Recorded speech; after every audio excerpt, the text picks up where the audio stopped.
Assalamualaikum warahmatullahi wabarakatuh. Bismillahirrahmanirrahim. Alhamdulillah wassalatu wassalam ala Rasulillah wa ala alihi wa ashabihi ajma'in. Terima kasih saudara pengacara majlis. Terima kasih kepada tetamu-tetamu kehormat, tuan-tuan dan puan-puan, mudah-mudahan dirahmati Allah. Aku cukup benci ustaz yang mengada-ngada ni. Tak apa tuan-tuan. Inilah yang dikatakan pendidikan. Ada kalanya dalam bentuk direct kita bagi. Ada kalanya dalam bentuk supaya tak apa nak faham, indirect. Jadi tuan-tuan, dalam bentuk pendidikan, apa benda yang Rasulullah tak ajar kepada kita? Dalam bentuk kasih sayang, Rasulullah ajar kepada kita. Kak Leha, oi, kalau kita ni lah anak tak ada, duduk dengan suami malam-malam sambil tengok televisyen, agak-agak akak-akak buat apa dengan suami tengok TV tu? Pegang tangan ke, letak atas bahu ke, kepala kita kan? Macam-macam. Rasulullah dia bukan ada TV macam kita. Rasulullah dia bukan ada TikTok tentang nak tengok cerita artis jual rumah, nak cerita tentang artis bertunang, artis bercerai.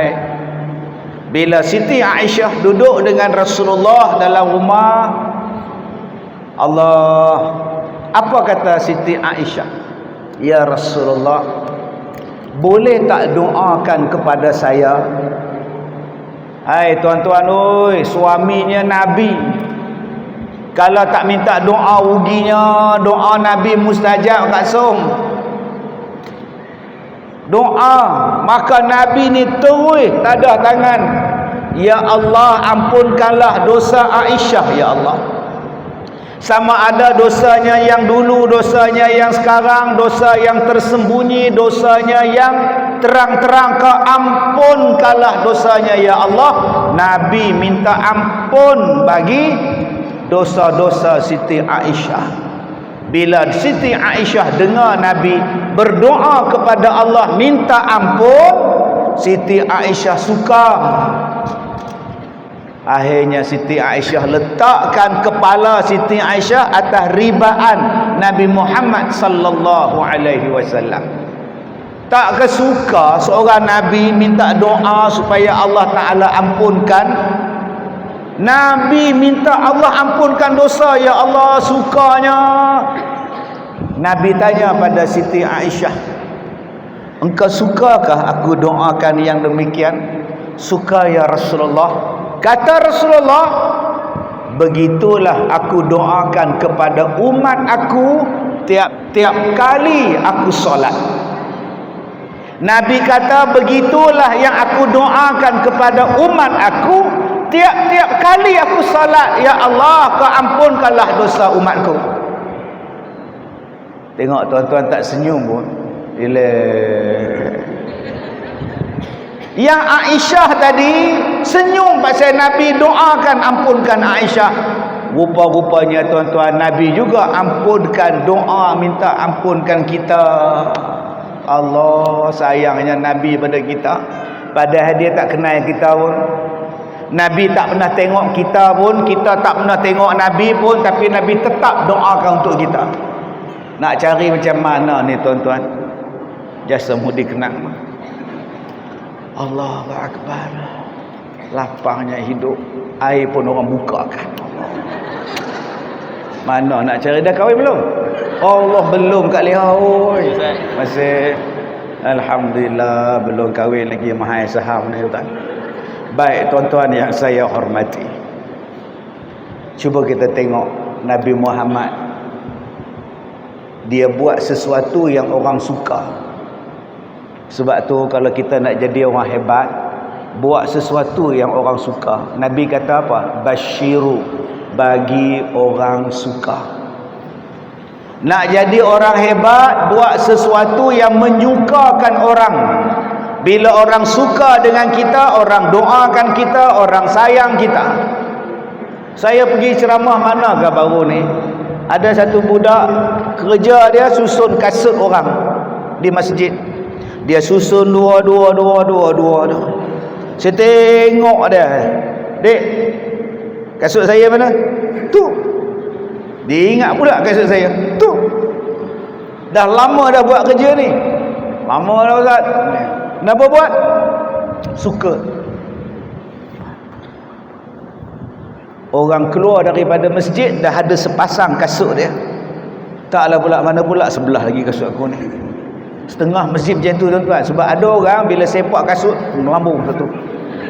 Dia nak cari kasut dia kai, jumpa. Yang orang punya dah hilang. Yang budak tadi dia susun dua. Sau panjangnya, ya Allah. Kita nampak macam tak faedah kerja dia. Tapi kerja dia itu menjadikan orang suka, menjadikan orang gembira, tuan-tuan. Masya Allah, subhanallah. Jadi nombor satu, macam mana kita nak jadi pendidikan yang terbaik? Buat sesuatu yang menggembirakan orang, buat sesuatu yang menyeronokkan orang. Bukan menjadikan orang jemu, bukan menjadikan orang benci, bukan menjadikan orang berada dalam keadaan serba salah, menjadikan orang tak suka dengan kita. Baik, tuan-tuan yang saya hormati, saya nak cakap pada tuan-tuan beberapa perkara tentang Nabi Muhammad sallallahu alaihi wasallam. Baik. Pertama, kita sekarang nak kata waktu duha lagi lah, ada lagi doa. Allah bersumpah, wadduha wal laili iza saja. Demi waktu duha, demi waktu fajar. Wadduha wal asri wal fajri wal laili wan nahar. Siang, malam, matahari, duha, waktu asar, waktu subuh. Ada 5 waktu yang Allah sebut di dalam Al-Quran, dan Allah bersumpah dengan waktu-waktu itu. Kemudian ada benda di langit, yang Allah Ta'ala sumpah. Wasyams wal qamar wan nazi'at was sama' wal qamar. Matahari, bulan, bintang, langit. Allah Ta'ala bersumpah dengan benda-benda di langit. Kenapa Allah bersumpah dengan benda yang hebat? Wanazi'ati gharqa. Demi bintang yang bergerak dengan begitu pantas. Wasyamsi, demi matahari. Kerana makhluk-makhluk tadi hebat. Hebat, tuan-tuan. Besar matahari, sentiasa taat. Nanti tegak pukul 12 tengah hari, tegak. Malam akan datang, siang menjelma besok. Mereka tak pernah bantah perintah Allah. Maka Allah sumpah dengan makhluk tadi. Allah sumpah dengan masa. Subuh yang hebat, waktu demi masa yang hebat, duha yang hebat. Saya waktu duha ni di sekolah tahfiz yang kami punya tu, saya mula buka tahfiz ni tahun 2008. Tuan-tuan tahulah, bila sekolah tahfiz baru buka, dia masuk ramai, beratus-ratus nak masuk. Sebab anak dia di sekolah sana kena buang, anak dia sekolah sana kena buang, anak dia sekolah tu kena buang. Jadi dia nak letak anak dia di mana? Di sekolah yang baru, yang tak ada rekod. Tapi kami pun tak bodoh juga. Kami pun telefon balik sekolah lama dia. Masalah budak ni apa? Masalah budak ni apa? Adakah saya tolak budak-budak tu? Tak. Kalau saya tolak, mak dia nak hantar ke mana pula? Kalau saya tak terima, anak-anak dia nak pergi mana? Saya ambil. Tapi saya buat syarat. 3 bulan, kalau budak-budak ni prestasi dia bagus, disiplin dia bagus, kita kekal. Kalau saya gagal mendidik, selepas 3 bulan, abang, akak ambil balik anak abang. Saya gagal, anak abang tak gagal, kami yang gagal. Okey, 3 bulan saya buat. Macam mana nak ubah budak yang tak nak duduk asrama? Bagaimana nak ubah anak muda yang tak nak hafal Quran? Sebab yang nak dia hafal mak dia, dia tak nak hafal. Mak dia paksa dia. Halo. Mak dia yang paksa dia masuk tahfiz. Sepatutnya mak dia yang masuk. Dia duduk di rumah masak. Tukar yang baru. Nampak tak? Masih.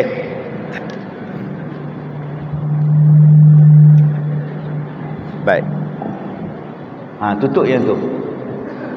Tutup ya. Okey, baik.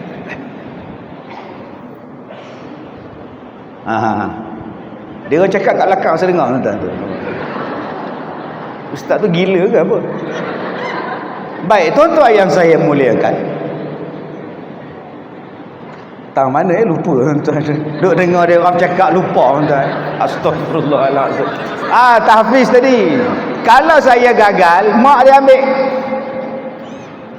Saya kata Umar Al-Khattab lagi ganas pada anak abang bila dengar Taha, Islam dia. Umar lagi garang pada anak kita bila dengar Taha, ma anzalna alaikal qur'ana litashqa, Islam Sayyidina Umar. Takkan anak kita tak boleh baik dengan Quran.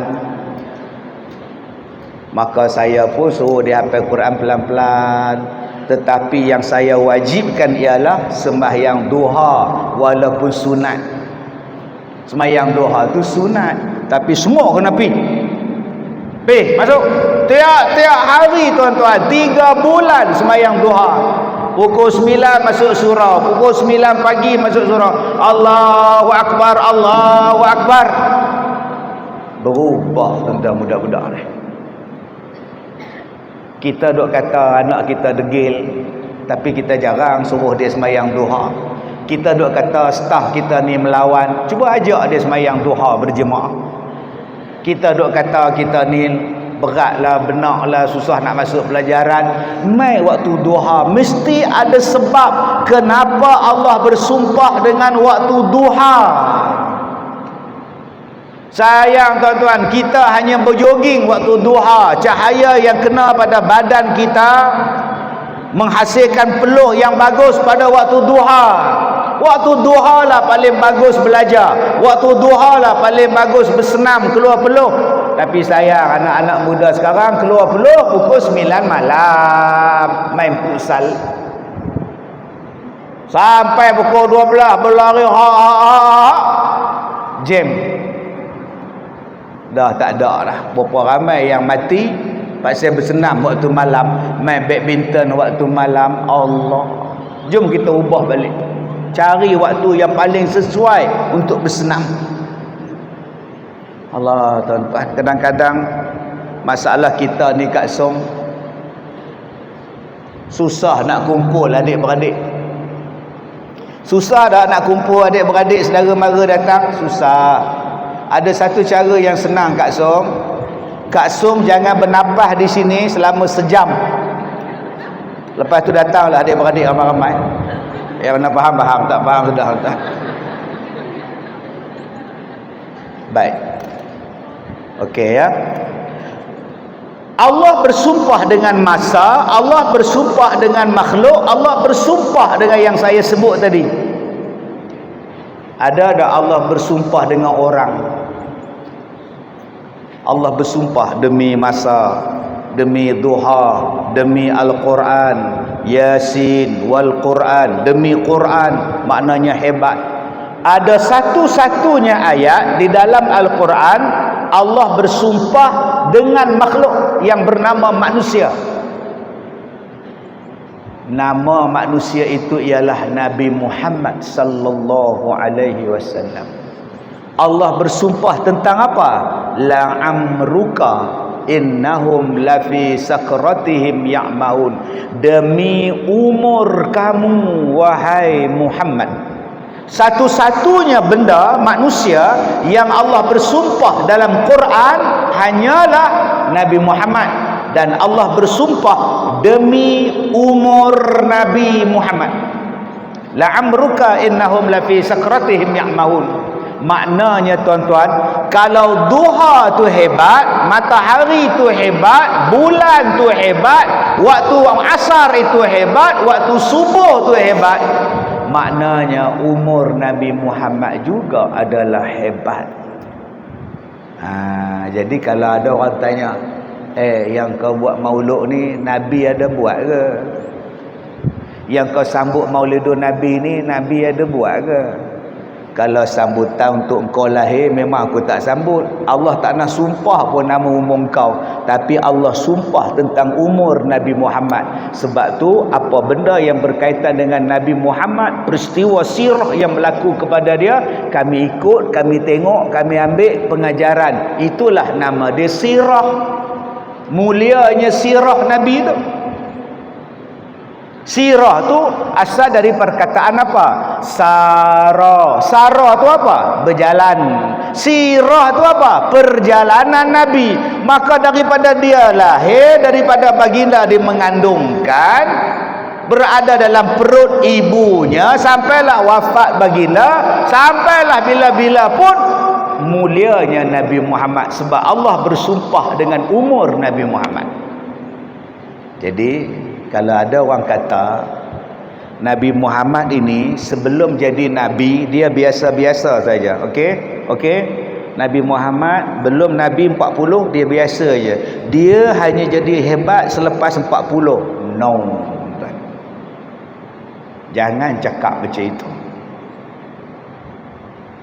Kalau Nabi Muhammad tu orang biasa-biasa tuan-tuan, waktu mak dia mengandung, mesti mak dia sakit macam akak-akak mengandung.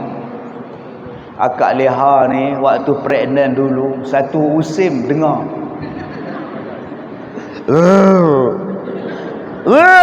oi, kenapa Leha? Morning sickness.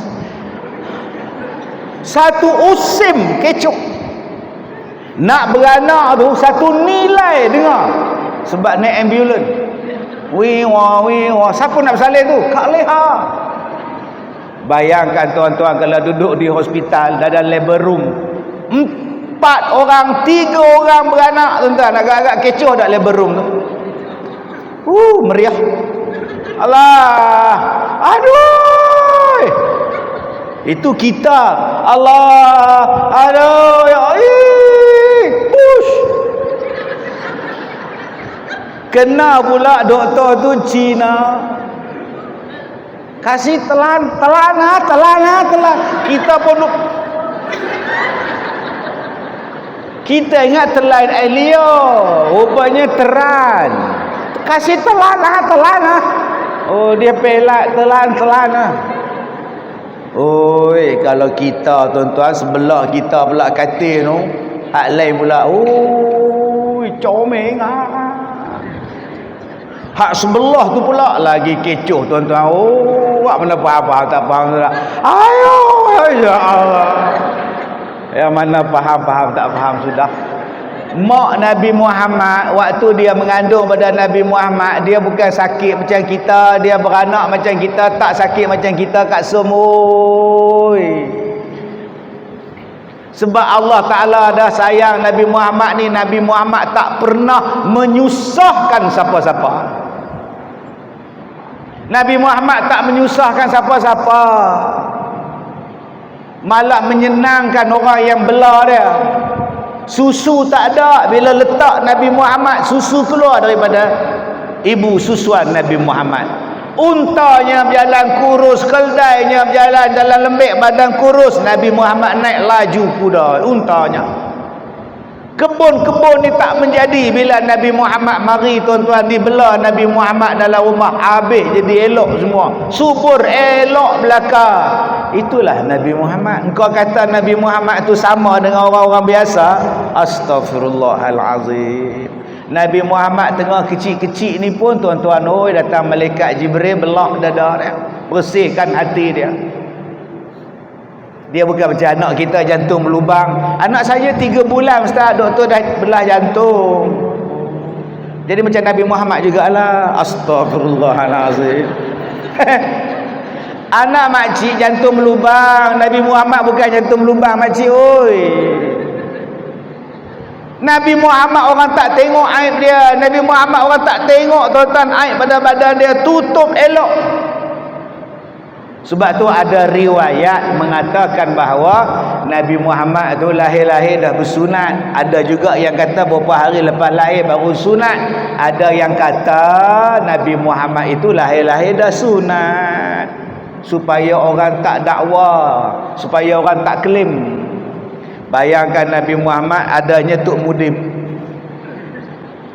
Bayang Nabi Muhammad kalau ada Tok Mudim, tengah Nabi duk cerita tentang Islam, Tok Mudim di bawah. Apa Tok Mudim klaim? Aku yang sunat dia tu. Tu yang jadi Nabi tu. Nampak tuan? Silat-silat rumah Tok Mudim, dia bubuh signboard. Mudim Rasulullah. Mudim sunnah. Lagi luar tuan. Sebab tu tak ada siapa yang boleh klaim Nabi Muhammad dia tak pergi sekolah. Ni dia. Tuan-tuan oi, saya seronok cakap pada anak-anak universiti, adik-adik universiti. Kadang-kadang saya seronok, kadang-kadang memang saya tunggu-tunggu pun. Saya ni sekarang ni ada muzakarah ulama Sultan Nazrin Muizzuddin Shah. Saya terlibat sebagai peserta. Saya tinggal tuan-tuan. Saya tinggal muzakarah ni. Saya mai sini sebab saya suka universiti. Yang ada dari Singapura, yang ada dari Indonesia, dari Jordan, dari Syria, membincangkan tentang akidah dan cabaran zaman sekarang ni. Dan hari ini kita akan keluarkan resolusi Ipoh. Resolusi Ipoh. Masya Allah. Tapi tak apalah, saya tinggal, saya mai sini. Sebab bila saya datang universiti, ada orang-orang di universiti, anak-anak kita yang pemikiran dia kritis. Okey, ada soalan? Okey. Saya pelajar, sekarang saya buat master dalam bidang ini.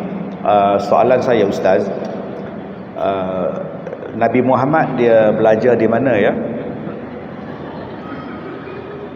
Nampak?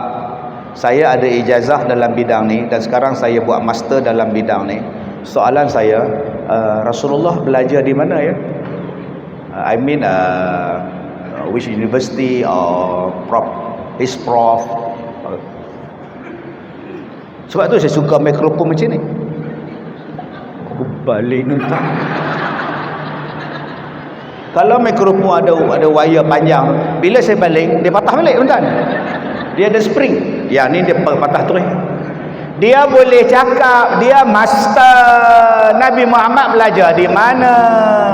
Siapa profnya? Universiti mana?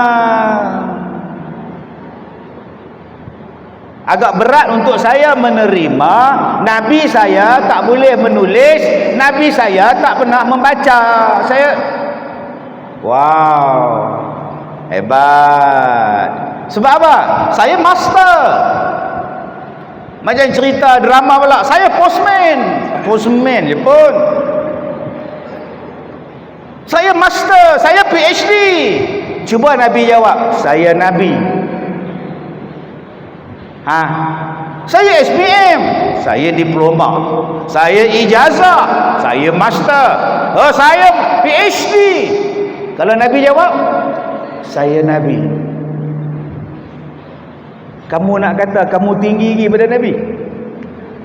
Habis. Jadi jangan kita perasan kita ni lebih tinggi daripada Nabi. Sebab hanya kita ni ada master.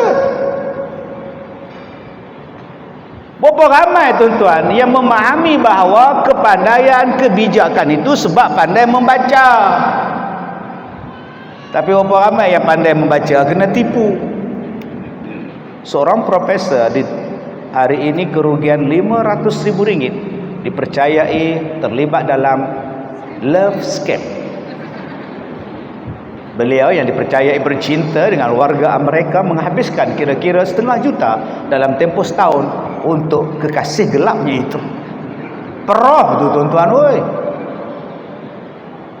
Makcik leha di kampung pun tak kena tipu.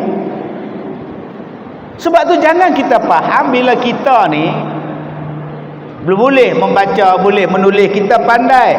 Yang Nabi Muhammad itu memang tak pergi sekolah. Nabi Muhammad itu memang tak ada cikgu. Nanti orang kata Nabi Muhammad itu baca Quran, Nabi Muhammad itu mengajar sebab ada gurunya. Orang kan tanya saya, "Ustaz belajar di mana? Siapa guru Ustaz?" Maknanya guru saya ajar saya. Kalau Nabi Muhammad dia bercakap, tiba-tiba siapa gurunya? Kalau begitu aku nak pergi cari gurunya. Tuan-tuan yang saya muliakan, Al-Quran bila dibaca sampai sekarang manusia takkan boleh challenge dia. Sebab Allah yang turunkan Quran. Saya jumpa dengan satu datuk di Mekah, minum kopi teh kap kertas, minum dekat tempat Riyadhah, minum tok kapal terbang tak jumpa. Allahu Akbar, tak tahu nak cakap lah. Sampai kesudah tak jumpa. Kami dah ikhtiar macam-macam, sampai ke lautan Hindi pergi cari kapal terbang yang hilang, tak jumpa. Allah, saya tak tahu nak kata apa dah, Allah tak izin. Tapi Datuk Ustaz Kazim, ya, lain yang kami cari, lain yang kami jumpa. Datuk jumpa apa pula dekat lautan? Bila kita naik kapal laut dalam punya tu, kemudian kita turunkan dia punya kapal selam dalam tu pula, nak tengok beratus-ratus meter dalam laut. Lautan tu dalam. Kalau laut tak dalam sangat, laut Selat Melaka tak dalam, Cina Selatan tak dalam sangat. Kalau lautan, ocean, dalam. Jadi bila kita ambil tu, yang kita jumpa bukan kapal terbang, Ustaz. Habis tu jumpa apa? Kita jumpa api di dalam dasar laut. Api mengalir dalam dasar laut. Dan api itu tak berhenti, sentiasa mengalir. Dia tak terpadam dan sentiasa mengalir. Saya kata, itu ada ayat dalam Quran cerita api dalam laut. Ya Ustaz, saya membaca ayat tu. Bila saya kata Allah Maha Besar Allah, dia nak tunjuk dalam laut ada api mengalir, tak padam-padam api tu. Soalan dia, Nabi Muhammad ni pernah masuk laut ke? Nabi Muhammad ni pernah menyelam ke? Kalaulah Al-Quran tu Nabi Muhammad buat, macam mana dia tahu dalam laut ada api? Menunjukkan bahawa bukan manusia yang buat Al-Quran, Allah yang turunkan Al-Quran. Sebab tu Nabi tak pergi sekolah. Kalau Nabi pergi sekolah, nanti kau kata profesor dia yang ajar, doktor dia yang ajar, pensyarah dia yang ajar.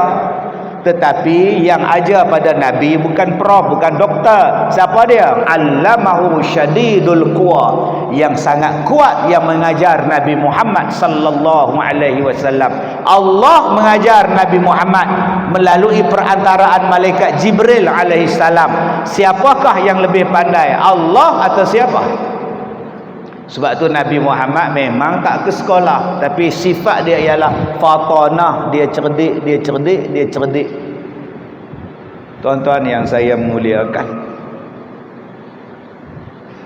hari ini banyak orang dia mula mempertikaikan apa yang Nabi Muhammad bawa.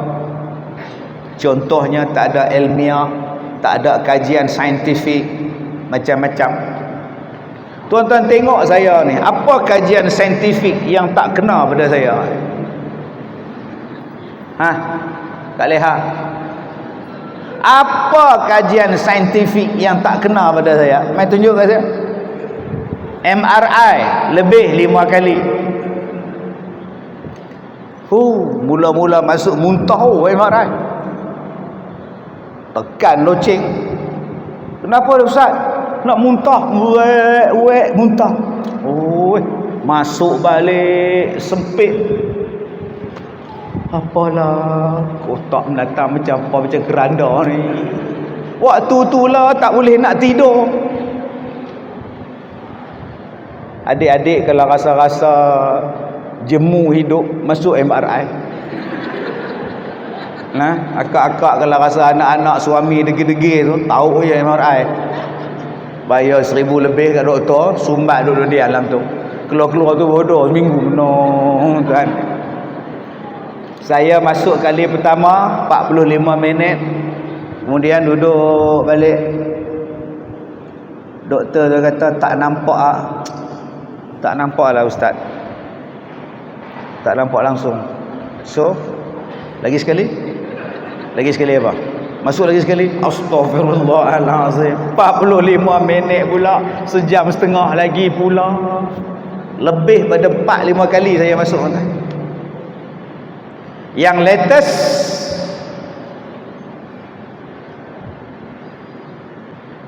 kita kasih bius kita kasih bius. Okey, starting bius dia pun nak bius. Okey, dia pun tepuk paha saya. Sakit sakit, terasa lagi sakit. Bius belum jalan duk lamon sakit. Tak, bius sudah jalan Dia pun cocok ngap, dia tarik awak keluar. Aduh, mana nahan. Aduh, sakit. Sakit. Tadi you cakap tak sakit, sekarang sakit. Bius tak jalan lah. Astaghfirullahalazim, tuan-tuan. La ilaha illallah. Jadi janganlah tuan-tuan tak. Saya perubatan sains moden saya buat semua. Jangan kata saya tolak pula. Saya buat. Saya semayang tarawih 2 malam jadi imam. Masuk malam ketiga semayang tepi pintu. Sebab nak ke bilik air. Kejap kencing. Kencing kejap. Hai. Asal ni kencing ni? Kencing kotor ke? Batu karang ke? Besok malam masuk wad. Sebab satu hari, satu malam saya buang air kecil 30 kali. Duduk dalam wad, nurse datang. Nurse tu macam adik kita ni. Macam adik kita pakai baju hitam ni. Adik ke kak entah. Saya turun daripada katil pergi tandas, masuk balik tandas, naik balik katil tandas. Letihnya nak turun. Dia datang bawa dekat saya mangkuk, suruh saya kencing dalam mangkuk tu. Tak apa Ustaz, kencing je dalam ni tak apa. Memanglah tak apa. Hang tengok aku tu. Dah lah comel duk tengok kita tengok. Tu yang saya kata macam dia tu. Kalau jenis nasihat tak apa, saya tak gaduh lah. Buatlah Ustaz, ambil lah, tak apa. Ni muda terang-tantang ni, aduh tak gamak lah aku lah tuan-tuan. Turun duk menyandar kat tepi tandas. Nak kencing je merangkak masuk, nak kencing je merangkak 30 kali semalam. Gila apa? Mai pukul 3 pagi nak kencing, ayam tak keluar.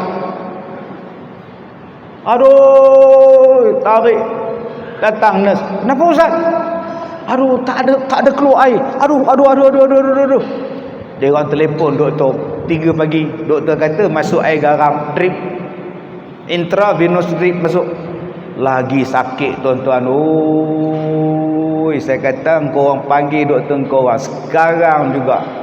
Pukul 4 lebih dia datang, dia tebuk di sini, keluar air kencing. Allah. MRI besok, CT scan besok, X-ray besok. Bila dah keluar result, doktor mendatang. Encik Ustaz, sekarang kita sedang melakukan MRI Sekarang you punya pundi kencing atas ini pundi ada putih-putih Apa tu doktor? I tak pasti something like maybe cancer Mungkin ini yang menghalang you punya kencing So kita mesti keluarkanlah. Mungkin dia ada berbahaya. Doktor bila nak operatnya? Kita tak akan melakukan operation sebab you ada diabetik. So kita akan mengambil low risk. Low risk tu macam mana doktor? Kita akan masukkan kabel melalui saluran kencing. Macam mana? Kita akan masukkan kabel melalui saluran kencing masuk dalam dan kita tarik dia keluar. Abang-abang oi, balik kau cuba masukkan kabel. Dah lah kabel tu pula ada kamera kat nak. Buatnya tertinggal lah kamera dalam tu. Menang. Kenapa ustaz? Kamera kat dalam.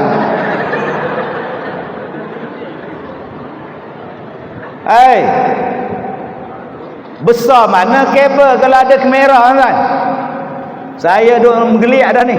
Naik bulu rumah nyilu semua ada ni. Saya kata kat dia, doktor, let me discuss my second opinion, doktor. Okay. You kuat. Tanya pada second opinion, third opinion, buat Datuk.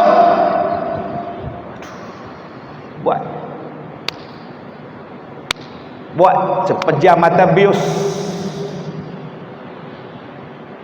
Sedar-sedar tak katil. 2 hari saya tunggu doktor tu. 2 hari.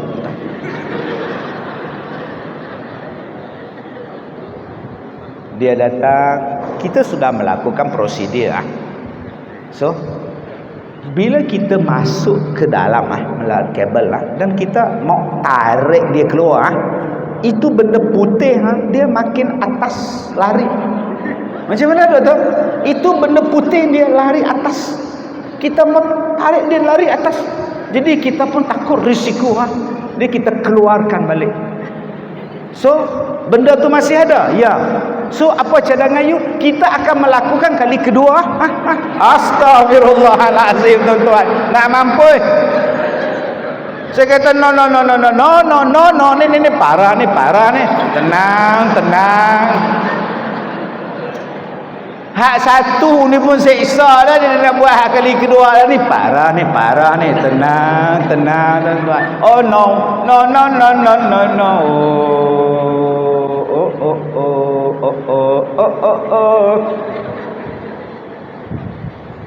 Allah tuan-tuan. Sebab tu saya operate berkali-kali badan saya. Habis dah semua tuan. Sebab tu ada satu selawat kan. Allahumma salli ala Sayyidina Muhammad tibbil qulub wa dawaiha wa shifaiha. Selawat dan salam atas Nabi Muhammad yang mengubatkan penyakit hati kita, yang menyembuhkan penyakit kita. Saya ucap terima kasih banyak pada doktor yang rawat saya. Penyakit saya yang terbaru ni 15 doktor ambil kes. Universiti ambil kes. Satu universiti awam, dia hantar dekan dia, hantar prof dia 2 orang ambil kes Ustaz Kazim, buat badan bahan penyelidikan. Institut Kajian Penyelidikan Penyakit Kebangsaan hantar 5 doktor tuan-tuan. Dia ambil kuku saya, ambil rambut saya, ambil kulit, ambil darah, spesimen, semua ambil, biopsi semua ambil. datang hospital pengajar UPM Serdang, datang 15 pakar tuan-tuan pasal kecoh, termasuklah dari India 7 doktor. Sampai dewan nak letakkan nama penyakit ni penyakit Kazim. Astagfirullahalazim. Kalau masjid Al-Kazim tak apa, penyakit Kazim tak glamour langsung. Makcik bertabahlah, makcik mengidap sindrom Al-Kazim. Ya Allah tuan-tuan. Tak mau saya tuan-tuan. Saya kata tak payah doktor, malu saya. Boh lagi. Bila keluar result negatif, tembal tu result keluar tuan. Jadi kalau ada orang cakap Ustaz Kazim tak berubat di hospital, mai sepak hang je. Macam-macam penyakit saya ubat, saya buat uji kaji habis ah.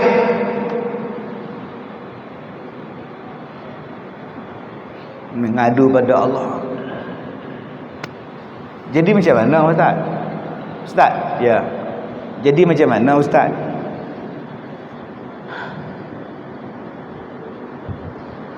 Kaki saya ni bengkak belah kiri.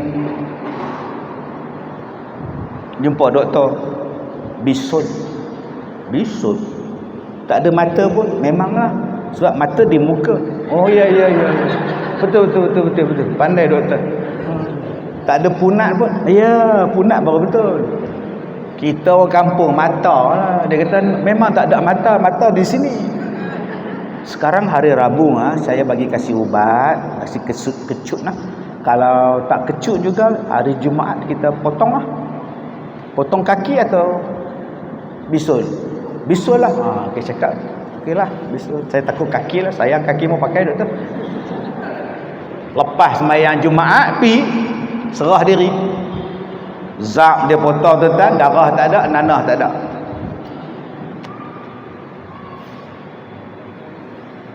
Kemudian dia ambil pisau lagi, dia korek sampai setengah tu dia punya hang korek apa lagi? Nanah tak ada, darah tak ada. Dia pun pelik. Mana nanahnya? Kata bisul.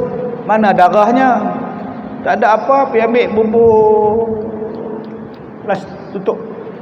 Tiap-tiap hari dressing, tarik masuk balik. Start daripada situ tuan-tuan, saya tak boleh berjalan.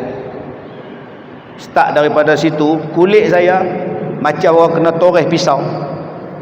Bila saya nak sembahyang, dia toreh di sini, dia toreh sini, dia toreh sini, dia toreh sini.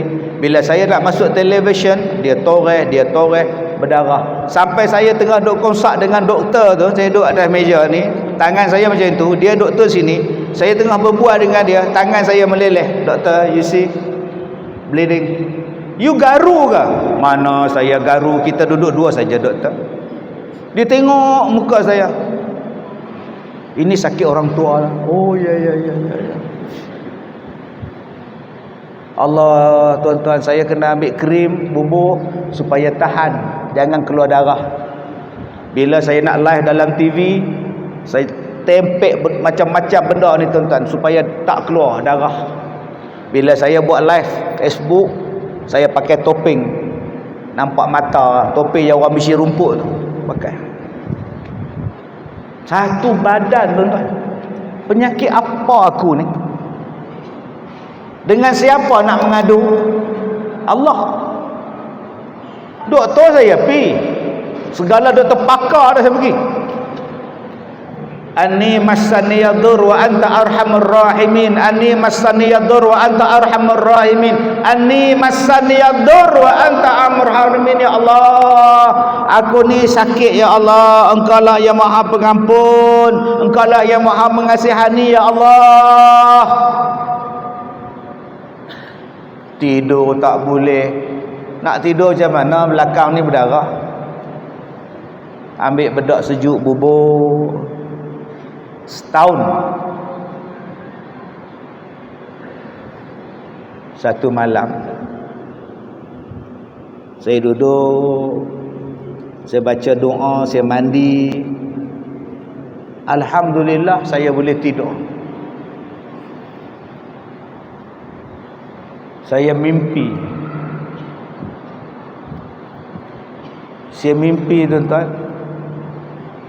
satu padang yang luas, memakai jubah putih, kepiah putih. Saya datang semayang, dan saya seorang saja yang pakai baju hitam. Saya pun heran, kenapa aku pakai baju hitam, kenapa yang lain putih. Allahu Akbar. Imam angkat takbir. Saya tengok cahaya ni terang daripada langit suluk tempat imam sampai habis semayang. Duduk, bangun, beri laluan, dan dia sebut, beri laluan, dok nak lalu. Saya bila sebut dok lalu, biar betul aku ni yang jadi imam tadi rupanya dia. Kita pun, saya pun bagi laluan ni, duk nak tengok mana dia lah. Ya Allah, ya Allah, ya Allah, dalam mimpi saya. Dia datang lalu, betul-betul dia berhenti depan saya. Allahu Akbar. Saya tak gamak tengok muka dia. Allah, insya-Allah ada kesembuhan. Besoknya tuan-tuan, saya telefon PA saya, engkau cari tiket kapal terbang, aku nak pergi ke Madinah, aku nak cari 2 telaga Nabi yang belum ditutup.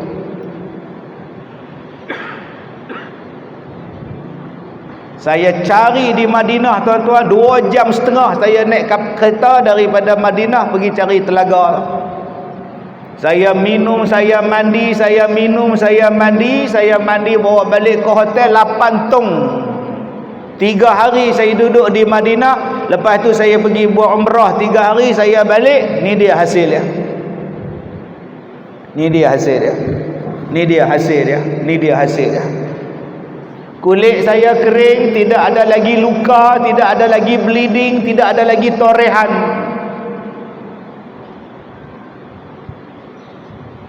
Tuan-tuan tak percaya dengan Rasulullah sallallahu alaihi wasallam?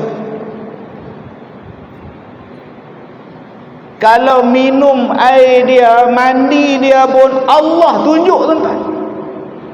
Sebab tu saya tak mau cerita benda ni, tapi bila saya cerita saya nak teriak. Bila saya cerita sekali lagi orang kata saya riak. Bila saya cerita saya takut, saya sedih, saya menangis. Cuma saya nak cerita pada tuan-tuan, hebatnya Rasulullah Allah utuskan pada kita. Kalau ikut yang tu pun dapat manfaat, bayangkan tuan-tuan ikut keseluruhan ajaran Nabi Muhammad sallallahu alaihi wasallam. Di mana Ustaz telaga? Di Madinah. 2 jam setengah daripada Mekah, daripada Madinah. Ini cerita yang saya ni, saya tak berani berbohong atas nama Nabi tuan-tuan. Kalau saya bohong, neraka tempat saya. Dalam masjid saya cakap, atas nama Nabi saya cakap, saya tak berani bohong. Bayangkan tuan-tuan, kalaulah kita ikut semua ajaran Nabi Muhammad, alangkah hebatnya kita tuan-tuan.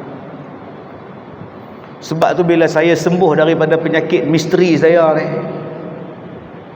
saya azam nak ajak pada semua orang, jom cintai Rasulullah, jom ikut ajaran Rasulullah. Sesungguhnya dia bawa kepada kita penawar, dia bawa kepada kita ubat, dia bawa bagaimana nak hidup dalam dunia dengan selamat. Hari ini orang cerita tentang Dajjal, hari ini orang cerita tentang Imam Mahdi, tentang Ya'juj dan Ma'juj, tentang akhir zaman. Saya pergi ceramah di Mekah. Tengah-tengah ceramah tu, polis datang. Polis Arab datang. Dia pun tak bagi kita ceramah-ceramah ni. Dia bukan macam kita ni. Kita ceramah boleh dalam masjid lagi. Datang polis dia, dia halau kita. Yang saya, dia tak halau ceramah, dia tak larang. Bila saya ceramah di kedutaan di Jeddah, Itu anjuran Jeddah, konsulat kita Malaysia, dia tak kacau. Satu lagi saya ceramah di kondominium orang Arab. Yang tu dia tak kacau. Saya buat di hotel orang Malaysia. Tengah-tengah buat di hotel tu, datang orang Arab, polis. Roh, ya Allah, ya Haj. Roh. Tinggal jasad kita tu, roh habis. Dia duk halau, roh, tinggal jasad. Roh jalan. Lah, makan, buat apa ni? Datang dua suami isteri. Ustaz nak balik bila? Saya habis program ni balik. Kenapa? Kami nak ajak Ustaz join. Join apa? Ini isteri saya lah. Kami suami isteri. Kami orang Johor kan. Okey. Kami dah kahwin, ada 2 anak. Okey. Anak di mana? Di Malaysia lah. Okey. Saya dulu engineer Ustaz. Isteri saya pun dia technician semua Ustaz. Okey. Kita dah berhenti kerja. Itu buat apa di sini? Itu yang kami nak ajak Ustaz join. Join apa? Kami menanti Imam Mahdi. Macam mana tak faham? Kami menanti Imam Mahdi sebab kami nak jadi tentera Imam Mahdi. Jadi kami nak ajak lah Ustaz, tinggalkan Malaysia, join kita orang, kita tunggu Imam Mahdi. Bila Imam Mahdi datang, kita jadi tentera. La ilaha illallah. Anak macam mana? Anak mak saya jaga. Mak pula, mak jaga anak saya. Cantik. Saya cakap Ustaz, sepatutnya abang dengan akak jaga mak, jaga anak, bukan tunggu Imam Mahdi. Imam Mahdi abang tunggu ke, abang tak tunggu ke, dia tetap datang. Tapi kalau abang tak tunggu anak abang tak tunggu mak abang tak menyalahi perintah Allah dan Rasul supaya berbuat baik pada mak, bapa, anak. Tak apa Ustaz, ini pilihan kita orang. Kalau Ustaz tak nak, tak apa. Sampai sekarang tak datang lagi Imam Mahdi. Saya tak tahu dia orang tu buat apa. Itu satu kes. Ustaz, ada satu makcik dia nak jumpa Ustaz. Katanya penting. Ada temu janji? Tak ada. Walk in saja. Kalau walk in boleh lah. Dia kak duduk. Cantik juga bilik Ustaz ni. Alhamdulillah. Soalan? Ustaz, 15 Ramadan ni, okey.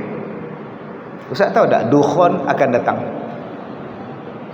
memenuhi seluruh alam. 15 Ramadan jatuh pada hari Jumaat. Saya tak tahu kak. Tak tahu. Ustaz pun tak tahu ya. Apa masalah makcik ni? Ustaz pun tak tahu. Saya tak tahu kau. Macam mana kau tahu?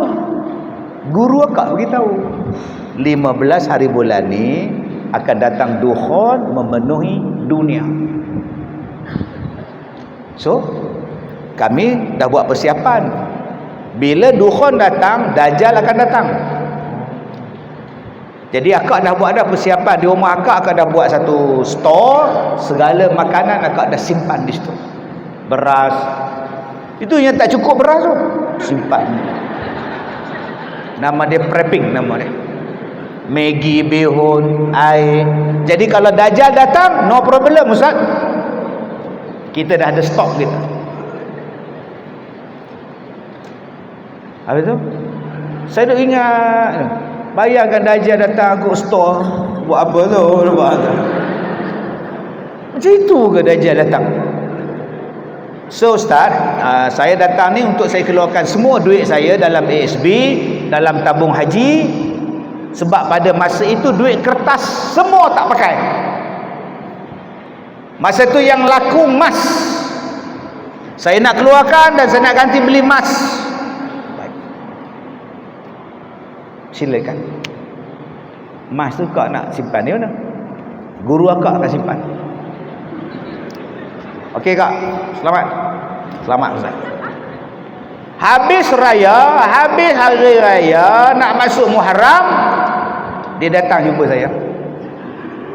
Ustaz, ya, minta pondok. Kenapa? Rumah saya dah tak ada. Saya nak duduk sekolah ustaz, nak duduk di pondok. Rumah tak ada. Mas tu guru saya buat balik. Sudah. Imam Mahdi tak datang, mas hilang, rumah hilang. Sekarang ada di pondok saya, duduk menung cokor. Adakah itu menunggu Imam Mahdi, menunggu hari kiamat? Adakah benda tu sahabat tak tanya pada Rasulullah, mata sa'ah ya Rasulullah, bilakah kiamat ya Rasulullah? Nabi teruskan ucapan dia. Bila dah habis ucapan, Rasulullah tanya, siapa yang bertanya kiamat tadi bila? Saya ya Rasulullah. Apa persiapan kamu untuk menghadapi kiamat? Nabi tanya pula. Persiapan saya ialah amal ibadah saya, apa yang Allah suruh buat saya buat, apa yang Allah larang saya tinggalkan habis. Dan saya mencintaimu ya Rasulullah. Itulah persiapan saya menghadapi kiamat. Saya mencintaimu ya Rasulullah. Betul lah kamu. Jadi tuan-tuan, tak payah duk susah hati. Dukhon bila datang, apa semua datang. Datanglah macam mana pun tuan-tuan. Taat pada Allah, jauhi segala larangan. Dan kata Nabi, semarakkan cinta, kuatkan cinta pada Rasulullah. Bapak Dajjal pun tak boleh usik apa kita. Sebab tu adik-adik yang saya muliakan, sekarang ni kita macam-macam teori konspirasi macam-macam. Tambah kita ni ada TikTok pula, ada macam-macam. Ni nampak UFO ni. Tu. Nampak. Dia keliling kubah masjid tu, nampak UFO pula ada. Adik-adik oi, janganlah percaya semua benda yang ada dalam ni. Ni kata orang Yahudi tengah duduk tepi pantai, datang Hamas naik payung terjun. Tak ada kena mengena adik. Tu semua propaganda pada Yahudi. Nak bagi kita ni perasan. Sebab tu Allah sebut dalam Quran, in ja'akum fasiqun binaba'in fatabayyanu, siasat. Bila disiasat, rupanya payung terjun yang ramai-ramai askar yang turun tu rupanya di Mesir tahun 2017. Masukkan kita punya minggu lepas, tentera Hamas menggoncang Israel. Kita pun yes, sabar sat dulu. Kena ingat tuan-tuan, walan tarda ankal yahudu walan nasara. Jangan ingat Yahudi dan Nasrani, dia suruh kita ikut dia. Bukan kecil-kecil anak tuan-tuan, sehalus-halus jalan sampailah sebesar-besarnya perancangan mereka. Apa lagi yang kita nak tunjuk tuan-tuan? Kalau orang tindah negeri kita, orang ambil tanah kita, orang halau kita, orang bakar rumah kita, kemudian dibinakan rumah dia orang. Itu tanah aku, itu nenek moyang aku jadi pelarian sekarang. Itulah nasib orang Palestin berpuluh-puluh tahun. Tak ada siapa nak tolong kita. Dah terdesak, dah tak tahu, jom kita lawan je lah. Bila lawan kena balik, yang negara luar hanya kami bersimpati, kami hanya sokong, kami hanya bawa bendera tunjuk ya. Tapi tak ada bantuan lain. Sabarlah, buat macam mana? Kita doakan sahabat kita, saudara-saudara kita tu Allah pelihara. Tapi kena ingat, bukan semua berita yang keluar dalam video ni, yang keluar dalam TikTok itu berita yang betul. Siasat dulu, kaji dulu, supaya kita tak menimbulkan sesuatu perkara yang lebih mudarat tuan-tuan. Tuan-tuan yang saya muliakan, kita hari ini suka mendengar kembalilah kepada Al-Quran dan kembalilah kepada Rasul. Bagus. Wa'in apa nama yang kita sebut di dalam Al-Quran tu, kalau kita ni ada masalah, farudduhu ilallah war rasul. Bagus. Tapi apa yang adik-adik faham? Kembalilah pada Al-Quran dan Rasul, Allah dan Rasul. Baik, contoh dalam Islam ada zakat, dalam Islam ada sembahyang, dalam Islam ada haji. Saya buat contoh haji, wa atimul hajja wal umrata lillah. Tunaikan haji, tunaikan umrah kerana Allah. Maka kita orang Islam kena berusaha untuk kumpul duit untuk buat haji. Adik-adik nak kahwin, kumpul duit untuk kahwin, bersungguh-sungguh kumpul duit. Starting gaji 1,800, tak usik, tak makan pun 1,800 tu. Cari pisang di masjid, tiap-tiap hari makan pisang. Kamu tak makan, man? Simpan duit makcik. Tu makan apa? Pisang masjid. Patut aku bawa pisang sebelah kamu ni. 5 tahun kumpul duit, dapat kahwin. Pasal apa? Nak kahwin. Begitulah dengan haji. Kumpul duit betul-betul, bekerja betul-betul, sebab Allah suruh aku pergi haji. Serupalah dengan sembahyang. Allah kata sembahyang, sembahyang betul-betul, belajar betul-betul tentang sembahyang. Saya seronok tuan-tuan bila tengok orang sembahyang macam-macam ni, yang maya atas kerusi ni. Saya macam-macam jenis. Ada orang dia sembahyang atas kerusi, kerusi dia, kaki kerusi ni dia ambil sah depan, dia ambil sah belakang. Orang belakang pula kata, mana aku nak sujud? Cuba tuan-tuan ingat, berapa ramai yang sembahyang atas kerusi, kerusi dia kaki belakang dia dah ambil sah belakang. Akhirnya orang belakang renjak ke tepi, orang belah sini pusing ke tepi. Apa jadi saf?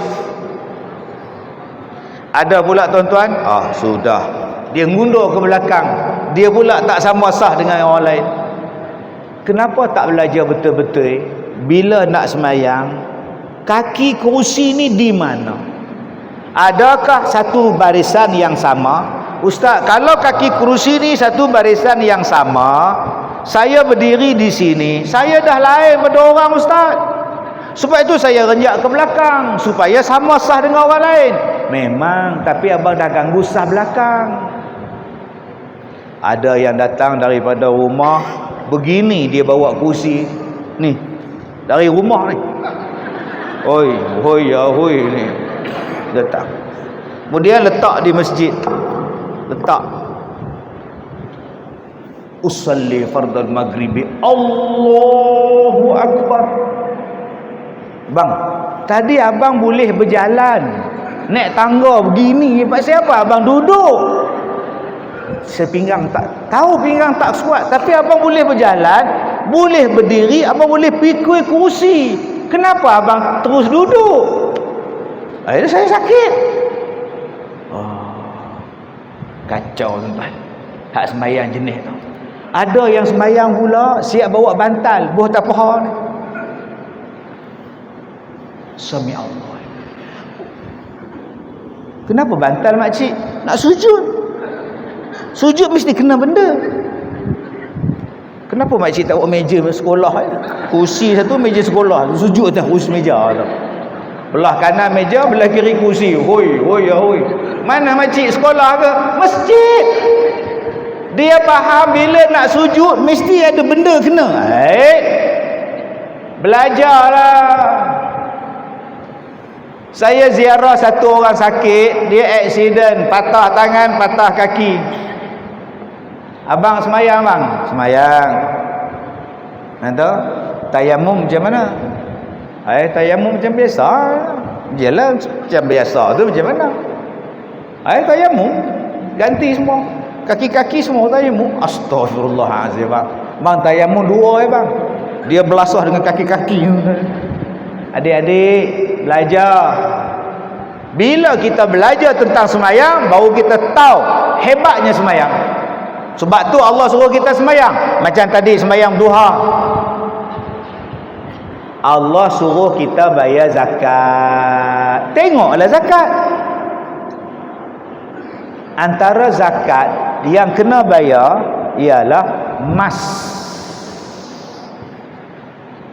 Kenapa kita tidak berusaha bersungguh-sungguh supaya membanyakkan emas, supaya kita boleh bayar zakat emas? Disimpan dalam kepala otak kita, jangan kaya, nanti lambat masuk syurga, nanti Allah hisab banyak, akhirnya miskin, tak ada duit, tak ada emas. Pernah tak kaji kenapa emas yang disuruh bayar zakat? Hari ni baru nampak. Negara yang paling banyak emas, ekonomi dia kukuh. Negara yang simpan emas tak terjejas dengan ekonomi dunia. Sayang tuan-tuan, orang kita ni dijajah ratusan tahun kerana penjajah-penjajah datang ke tanah air untuk mengambil emas dan simpan di negara mereka. Emas yang banyak di negara-negara bekas penjajah itu adalah emas negara-negara yang dijajah. Tapi sayang, dalam sejarah ditulis mereka datang kerana mencari rempah ratus. Kedatangan Portugis ke Melaka ialah untuk menguasai perdagangan rempah ratus. Tuan-tuan ingat Cristiano Ronaldo tu makan kari je. Mereka datang untuk 3G, gold, glory, gospel. Mereka kuasai emas. Jadi adik-adik, lepas ni ambil gaji, simpan emas. Bukan beli motor. Beli dah motor, tengok pula exhaust tak cantik lah, bunyi dia pom pom pom pom pom pom pom. Kita nak pem pem pem pem pem. Oh, boleh pakai exhaust bulu. Akhirnya motor beli 7,000, make up 18,000. Habis duit. Baik adik-adik simpan emas. Akak-akak simpan emas supaya ekonomi akak kukuh. Kalau tidak, tak ada lah zakat emas tu. Saja-saja Allah suruh buat. Adik-adik, oi, handphone ni cukup lah 13 PRO sudahlah. Ni nak pula 15 PRO pula. Ustaz dah berat Ustaz. Saya student Ustaz, dah berat Ustaz, dah slow dah Ustaz, kena campak dah Ustaz. Terpulang. Upgrade tak boleh lah. Upgrade tak boleh, downgrade pun tak boleh Ustaz. Downgrade dia tu, tong sampahnya Ustaz. Adik-adik berjimat, beli emas. Berhati-hatilah duk makan satu gelas RM19.90, satu gelas RM29.90. Lepak berbintang-bintang dekat bak. Jimat duit dek, simpan. Emas nombor 1. Cuba tuan-tuan tengok zakat tanaman yang kena zakat: gandum, kurma, padi. Kenapa tak banyakkan padi supaya kita boleh bayar zakat? Akhirnya sekarang padi tak ada, menung. Import. Mahal. Kalaulah sistem yang kita buat, sawah jangan ditukar status, bendang jangan ditukar status, kekalkan dia tanah pertanian padi, insya-Allah tuan-tuan tak timbul krisis. Simple. Nak buat hospital, itu tanah dia. Nak buat universiti, itu tanah dia. Tapi tanah padi jangan usik, kami nak bayar zakat. Bila padi banyak, engkau akan clear. Sayang tuan-tuan, kita ingat Nabi Muhammad ini bila cerita maulud, Nabi Muhammad hanya cerita kongsi gelas dengan isteri. Kemudian kita pun senyum. Kita ingat Nabi Muhammad datang, potong kuku, belah sini, belah sini, belah sini, belah sini, belah sini, belah sini, belah sini, last di sini. Itulah cara potong kuku. Nabi Muhammad simpan janggut, nipiskan misai ya. Ya. Itu sajakah Nabi Muhammad datang? Asal maulud Nabi je cerita. Nabi Muhammad berlumba lari dengan Aisyah pergi masjid. Itu sajakah tugas Nabi? Kenapa tak bawa ekonomi? So hebat-hebat negara maju, pertanian tak lupa. Jepun pertanian hebat, Thailand pertanian hebat. Engkau jadilah apa pun negara engkau, kami ada pertanian kami. India, kita duk tengok India tu tuan-tuan, duk buat makanan dalam TikTok. Sekejap kacau dengan tangan, kejap kacau dengan kaki. Nama dia jus al-tange wal kaki. Kita duk tengok, ya Allah, apa ni tuan-tuan, oi perah je buat gajus nak buat air dengan kaki tu. Masuk dalam longkang, keluar tadah tu pula. Minum pula ngok-ngok loh. Tu namanya jus al-tange wal kaki nama dia. Tiap-tiap hari keluar dalam TikTok. Ada dia orang menghadapi masalah krisis makanan? Tak ada. Rakyat bilion sebab pertanian. Bila mereka tengok krisis, kami tak nak jual beras. Ya, simpan balik. Daripada saya naik pintu sampai sekarang, Ustaz 1,5 jam saya sampai situ Ustaz 1,5 jam saja. Saya naik sini Ustaz pukul 12 mesti stop. Lagi sekali 10 minit lagi Ustaz. Astagfirullahalazim. 4 kali diberi warning tuan. Masya-Allah. Cukuplah sekali, saya belum tua sangat. Saya masih ingat, saya tengok jam tu nampak tu. Okey. Kena profesional adik-adik, profesional. Sekali sudah. Kena ustaz tu pandai barang, dia balik gitu tuan. Saya bukan jenis pandai barang, nama saya pun Kazim. Kazim maknanya orang yang menahan marah dalam hati. Sebab tu sedia. Tapi kalau 4 sekali tuan. 4 kali. Betul. Saya semalam dengan Sultan di Ipoh muzakarah sampai pukul 12.30. Habis 12.30 saya pergi ceramah di Tampin, Negeri Sembilan. Malam tadi di Tampin. Pagi ni saya dengan tuan-tuan. Malam ni saya di Alor Gajah, Melaka. Pagi besok pukul 10 saya di Air Molek, Melaka. Malam besok saya di apa ke nama? Arai ke Alai ke di Melaka? Alai. Habis di Alai patah balik ke Ipoh. Ada program pagi, malam di Melaka balik di Sungai Jernih Air Molek. Habis Air Molek terus pergi hospital Sultanah Bahiyah Al-Usta. Pagi pukul 10 pukul malam di Jetra. Jadi saya pun seronok kalau bercakap pendek-pendek.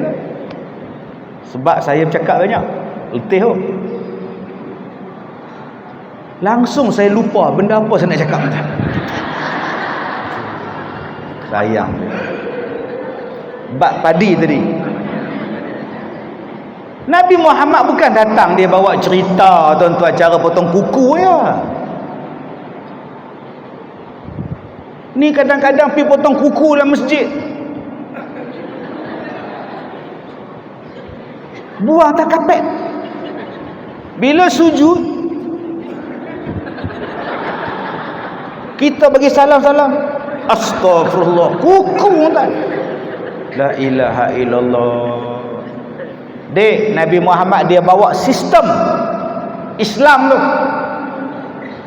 Sebab tu saya seronok hari ni bila Menteri Pertanian kata dalam tempoh 5 tahun akan diperbanyakkan semula bendang dan sawah di Malaysia. Termasuk di Sabah dan Sarawak. Alhamdulillah.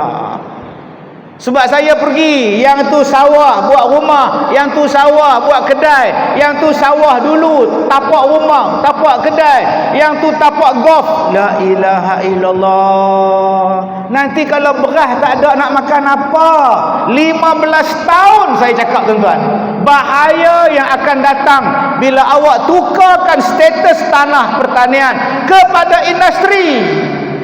15 tahun saya cakap. Saya cakap pada orang besar, saya cakap pada orang, jangan tukar Datuk. Siapa nak dengar cakap orang bodoh macam saya ni?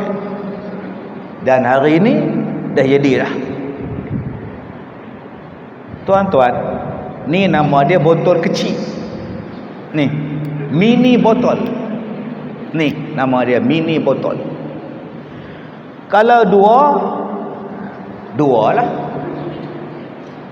Baik. Botol banyak ni, banyak mana diisi? Sikit.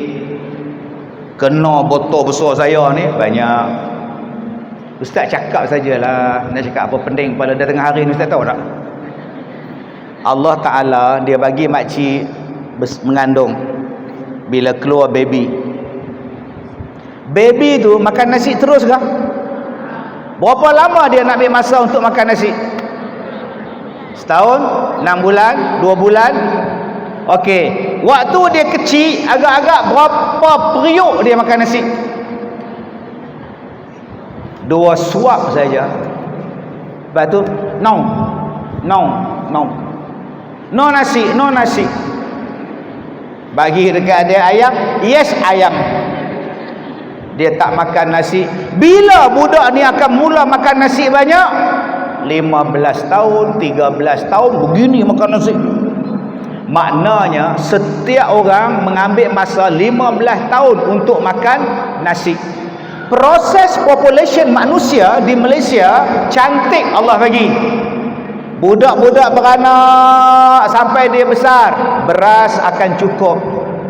Sebab pengedarannya adalah cukup dengan umur.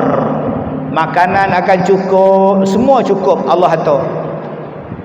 Tetapi bila baby itu datang dengan jumlah yang banyak dan besar,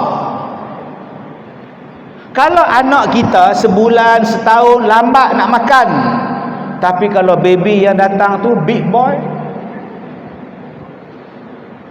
bukan 1,000, 100, bukan 100, 1,000, 1,000,000, agak-agak cukup dah beras. Sekali mereka makan tu dia ngam. Padi makin kurang, sawah makin kurang. Awak panggil pula orang datang, mari kerja, mari. Akhirnya apa nak jadi? Jadilah macam sekarang. Tuan-tuan faham dah masuk ni? Ni sistem Allah Ta'ala atur tu elok dah tuan-tuan. Tapi kita tak anggap Nabi Muhammad itu sebagai orang yang bawa sistem hidup. Kita hanya anggap Nabi Muhammad itu simpan janggut, sunnah dia bersugi. Kita tak nampak macam mana Allah atur. Akhirnya sekarang kita menghadapi krisis. Krisis air, krisis makanan, krisis elektrik, krisis sampah, krisis jenayah. Dan kita terpaksa bersaing dengan macam-macam kaum sekarang. Balik pada asal. Kau balik kampung kau buat kerja di kampung kau. Dan kami ambil kau kerja di benda yang kami tak ada. Ustaz, kita tak boleh buat bendang sebab tak ada siapa nak buat bendang. Kalau begitu ambil pekerja asing, buat kerja sawah. Naikkan balik sawah. Bukan maknanya kita ambil dia orang bekerja di electrical kita, elektronik kita, kita kena tanggung dia orang pula. Segala kos kena tanggung. Akhirnya tak jadi apa tuan-tuan. Balik kepada sistem zakat. Jom tuan-tuan, jangan kita anggap pertanian adalah leceh.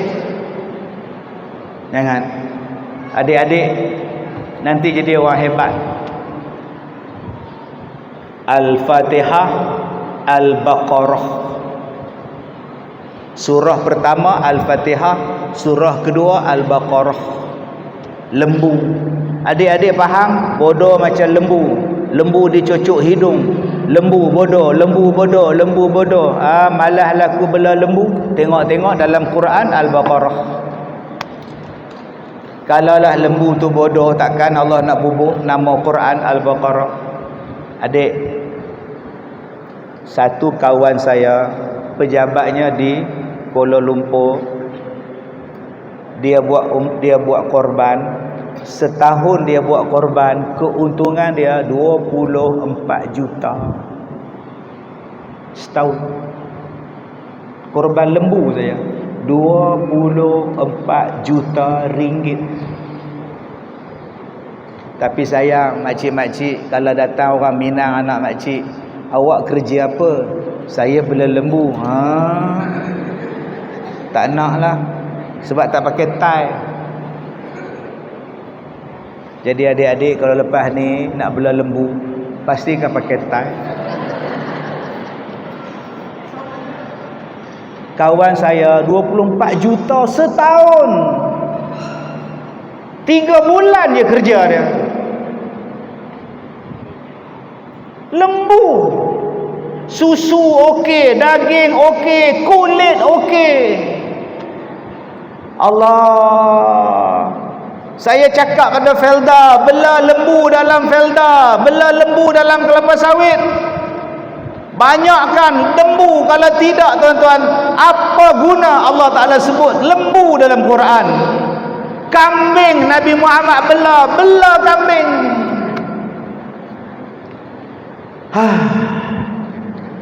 Cukup tuan-tuan, habis dah masak. Kamleter masak. Tak, saya nak cerita, janganlah kita faham Nabi Muhammad hanya bawa sunnah yang kecil, banyak lagi. Sistem kita, saya bagi contoh diri saya sakit, dengan telaga dia menyembuhkan saya, alhamdulillah, dengan izin Allah. Bayangkan tuan-tuan, penyakit yang banyak dalam dunia sekarang ni, anxiety, kemurungan, susah hati, kenapa tak cari Rasulullah? Yang nak bunuh diri, yang tak nak cakap dengan orang, yang cekik anak, yang tikam mak, yang bunuh isteri dia, ni semua penyakit hati. Kenapa tinggalkan Rasulullah? Habis tu apa gunanya Rasulullah kalau kita tak balik pada dia? Saya jumpa satu perempuan, dia kata, Ustaz, saya nak bunuh diri. Saya tanya, bila? Ustaz, saya bukan main-main. Yalah, saya pun tanya bukan main-main. Bila? Saya betul, Ustaz. Yalah, saya pun tanya betul. Akak nak bunuh diri, terjun laut atau gantung atau potong urat nadi? Kenapa Ustaz tanya? Saya nak buat live. Allah, macam-macam. Lalah dia main jumpa saya, tak jadi bunuh diri. Dah, cukup. Semalam saya ceramah di Tampin, hitam, awan hitam. Saya kata dekat dia orang, jom akak-akak, percaya pada Rasulullah? Percaya. Sayang pada Rasulullah? Sayang. Yakin pada Rasulullah? Yakin. Nampak ada hitam di langit? Nampak. Jom baca ramai-ramai, Allahumma hawalaina wala alaina. Sampai kesudah tak hujan. Sebab Nabi Muhammad bila dia tengok hitam awan nak main hujan, ribut nak datang, Nabi Muhammad akan baca Allahumma hawalaina wala alaina. Pakat baca satu surah semalam sampai kesudah tak hujan. Jom tuan-tuan, kita yakin dengan Rasulullah. Allahu Akbar. Saya minta maaf pada adik-adik saya, kita tadi saya kasar cakap, ya, minta maaf tuan-tuan. Saya minta maaf, ya, gurauan kasar. Cuma saya nak ajak pada tuan-tuan, jom kita ingat Rasulullah kita, hebat Nabi Muhammad, yakin pada Nabi. Saya minta maaf jika terkasar bahasa. Wabillahi taufiq wal hidayah. Assalamualaikum warahmatullahi wabarakatuh.